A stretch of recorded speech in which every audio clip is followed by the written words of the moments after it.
Hi everyone. So today I wanted to look at a section in the Christian scriptures that deals with social order and family and the way people should interact with each other. But on another level, it's a perfect example of why context matters. So I think it's safe to say that the vast majority of you have probably heard of this guy named Jesus, who lived about 2,000 years ago and taught a way of life that was based on love and compassion and mercy. As people chose to follow his ways, they began to form communities, and eventually the word church grew to mean a community of people who followed the ways of Jesus. So as these communities began to form, of course, there began to be conflicts and problems.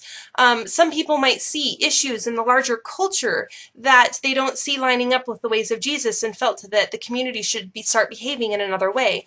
Or maybe these two people weren't getting along and it wasn't being resolved. Or perhaps there was a question on something that Jesus never specifically taught on. And because Jesus was a rabbi, he had disciples, students that had learned from him for several years. They followed him wherever he went. He exemplified with his life the way of love and compassion, but he also taught them. And these disciples would often travel to the various churches, or they would write letters to encourage the churches in what they were doing, or to answer specific questions, to call them out when they were totally screwing up something, saying this is not what Jesus taught, stop pretending it is. Generally just teaching them what they had learned themselves from Jesus. And over time, these letters that were written to these churches were gathered together. Oftentimes they would be passed around from church to church to church.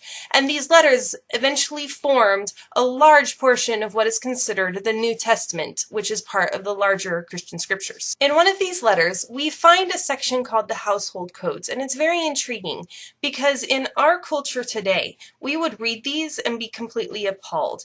In fact, this little section is partially responsible for a lot of the reasons why the church today is looked at as rather archaic, and it's rather frustrating. In the Hellenistic culture in which these churches were emerging, you had a very strong system of hierarchy. You had children, slaves, women at the bottom. You had men next. Then you had Roman citizens, and then you had the government, the people who worked in the government, and then you had Caesar, who was God. And within this culture, you had the household codes, which were basically lists of qualities and characteristics that made you a good Roman citizen. There were lists for the governor, for husbands, for the store merchant. It totally cracks me up because on the household code for midwives, one of the key characteristics that a midwife must have is a good memory.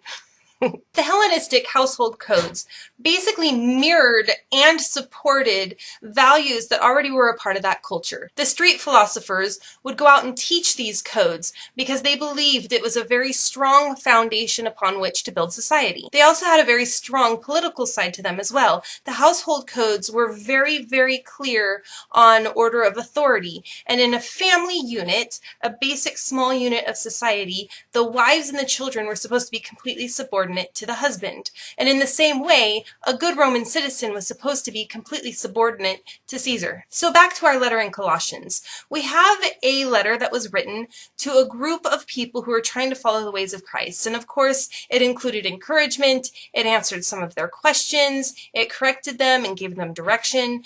And within this letter, there's this small little blurb that seems to be inserted separately. We know that it wasn't a part of the original letter because it uses a completely different linguistic style. In fact, it completely imitates the household codes that are found in greater Hellenistic writings. But the household codes that are found in Colossians are somewhat different. Instead of elevating the free man above everyone else, it elevates the women and the children and the slaves. Probably what happened is as this letter was getting passed from church to church, someone said, you know what, we have this thing that someone in our community wrote that's really awesome, what do you guys think? And they slapped it in there to send it on to the next church. And it stayed because it was absolutely brilliant. What they did is they had taken the Hellenistic household code that was common and everybody knew about, almost like, us hearing the Pledge of Allegiance or the preamble to the Constitution, and they took it and they kind of turned it on its ear. They flipped it upside down. They took the values of the culture around them and inserted Christ's values instead. In the Colossians household codes, instead of a one-sided subordination by the wife, you see instructions being given both to the husband and the wife to show mutual respect respect and love. Furthermore, no longer is the husband the ultimate authority over the wife. Jesus is. And the same goes for the husband. He is supposed to bow and submit to the authority of Jesus as well. And when the main teachings of Jesus was love and compassion and mercy, then it's telling and teaching that the husband and wife are supposed to have those same qualities and to strive after those same things with each other. The next part in the household codes found in Colossians addresses children and says, children, you should obey your parents no matter what. Now, today, us hearing that, it does not set well. What we hear is, let us abuse you. But that's not at all what was meant in the original context. In this culture, where children were not valued at all, except perhaps as warm bodies that will be future fighters for the emperor, the fact that these children were being addressed at all as members of the community completely elevated them to a level of the free man, out of a state of abuse into a state of recognition. It was giving these children dignity and personhood. And then lastly, we have the section to the slaves. And again, in our culture, when we read what is written, all we hear is uneven power and injustice and almost a permission for there to be the existence of slaves to begin with. But again, that's not the case. In that time, in that culture, slavery was just a part of the everyday fabric of the culture. And what this letter did was elevated the slave to that as equal to the free man. They were supposed to behave and be treated with love and respect, regardless of their station in life, regardless of what their job was. So the fact that they were being addressed as members of the community, regardless of their position, was a huge step in justice, a huge step elevating them. So here we have, once again, something in Scripture that really only makes sense in context.